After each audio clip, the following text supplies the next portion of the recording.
Investigators are set to start a probe into the Delta Airlines crash that turned a plane upside down on the tarmac at Pearson yesterday. Now, miraculously, there were no deaths reported in yesterday's crash, but at least 18 people were injured.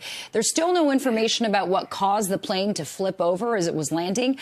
The CEO of the airport says there might be delays for several days in the aftermath of Monday's accident. Everything, drop it. Come on. This video posted to Instagram shows passengers scrambling to get out of the overturned jet. The Delta flight from Minneapolis crashed upon landing and flipped. This was about 2:15 Monday afternoon.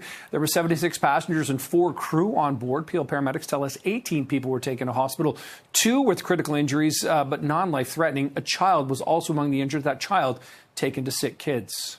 And Delta Connection Flight 4819 was operated by Endeavour Air using a Bombardier-built CRJ-900 aircraft. The crash halted all flights at Pearson, leading to lineups in the terminals. Arrivals and departures resumed around 5 p.m. So let's check back now with CB24's Courtney Heels live just outside Pearson Airport this morning on the GTAA grounds. For the latest on the aftermath, any chance or any word, Courtney, on when we may get some answers or at least an opportunity to ask some questions of the GTAA? Yeah, nothing yet, Nick. And I actually just talked to a spokesperson with the GTAA. And they told me that they are still working on information as to when they will be providing that update, telling us that it's coming at some point. But we don't even know who's going to be talking at this point. We also don't know, if there will be a chance for us to ask questions. And there are so many questions surrounding what happened here yesterday. Obviously, the image is quite striking. You see this Delta Airlines flight upside down. It's still on the tarmac. It's not exactly behind me here. This is as close to the scene as we can get here at the Greater Toronto Airports Authority. But the actual plane, quite a ways away from where we are. We have a live camera there. You see the plane right upside down. This is, of course, where 80 people were forced to evacuate. It's incredible that nobody was killed in all of this. We do know 18 people were rushed to hospital, 2 in critical condition. We're waiting to see if there's any sort of update on those people who had to get some medical attention. Many questions surrounding the conditions at the time. We did hear from the fire chief here at Pearson Airport yesterday talking about that. Here's more from him. Upon arrival, my team conducted fire suppression.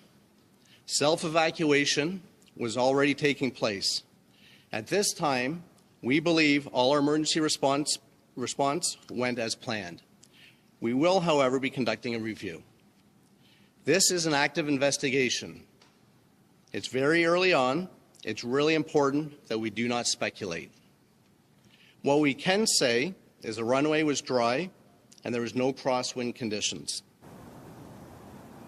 Investigators with the Transportation Safety Board will be taking the lead on this case. We know they're sending a team here to Pearson Airport. We also know the National Transportation Safety Board, so U.S. officials, U.S. investigators, they too will have people here on the ground looking into what happened. They'll be focusing on that Delta flight here on the tarmac. They'll be talking to people inside. They'll be talking to the pilots. They'll be talking to air traffic control, because there are so many questions here surrounding how something like this could go so horribly wrong.